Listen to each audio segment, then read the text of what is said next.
Some thoughts from Mark and chapter 6. Mark chapter 7 rather. It's from verses 14 through to verse 37. And here we discover the way in which transformation and renewal comes into our lives. So verses 14 through to 23, we will realise the key problem for humanity. The key problem for you and me is a problem of the heart. So we read, verse 21, "For from within, out of the heart of man, come evil thoughts," etc. That list of horrendous stuff coming out of our beings. It's the heart that is the problem. It is not those things, verse 15, is nothing outside a person that by going into him can defile him, but the things that come out of a person are what defile him. The disciples then go and ask, well, what's this all about? What is the meaning of this teaching? See that in verse 17, and he leads them into this awareness that is not the things that come and pass through our bodies which are our key problem. It is a matter of the heart. Verse 23 says, all these evil things come from within and they defile a person. We are sinful people. We are, in one sense, dare I say, rotten to the core, or rotten to the heart, or our heart is corrupted. Our heart is the source of all of our difficulty. Our heart means we're wrong before God. So that's the statement there, verses 14 to 23. Verses 24 to 30 then will reveal the key ingredient in our lives which will lead to transformation. The key ingredient in our lives which leads to transformation, and that is humility. You see this account then of how the Lord Jesus is in the region of Tyre and Sidon, and this lady comes whose daughter was possessed of an evil spirit, and she had heard of him, and she came down and fell at his feet. That's verse 25. You see her background. She is a Gentile. She is not of the people of Israel. She is one who is an outsider, a Syrophoenician by birth, we read. And she comes and begs the Lord Jesus that he would cast the demon out of her daughter. So she's got a fundamental need, a fundamental issue. And then we read this remarkable interaction. Verse 27, the Lord Jesus, we almost might say, is quite hostile to her.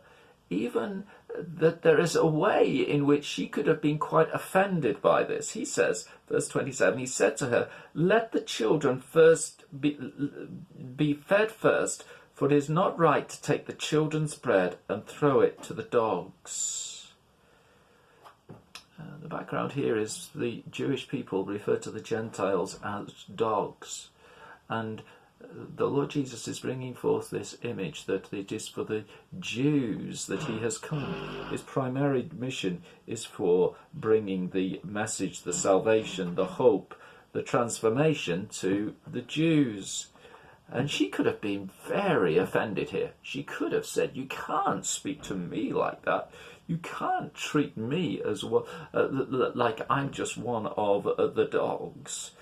But she answers. This is just remarkable. Verse 28, she says, "Yes, Lord." It's Lord, you see. Lord is the key. She is acknowledging that Jesus is Lord. And she is saying that even the dogs under the table eat the children's crumbs. She says, "I am willing to take the lowly place. I may not be a Jew, but I just want a blessing. You are the one who brings the blessing, and I realize it comes from you, and I'm just really willing to take the lowly place just to get a blessing from you, just to have you transform the situation with regard to the needs of my daughter." It's humility, you see, here. She doesn't take offense. She just wants the Lord Jesus. You see, the test that the Lord Jesus is given, he's not, as it were, being offensive for the sake of it. Certainly not. Never, never, never. He wants to test how genuine she is. How genuine is she in wanting the blessing? And the Lord responds in verse 29. When he sees a heart like this, willing to take the lowly place, he says, for this statement you may go your way. The demon has left your daughter. Verse 30, and she went home, found the child lying in bed, and the demon had gone.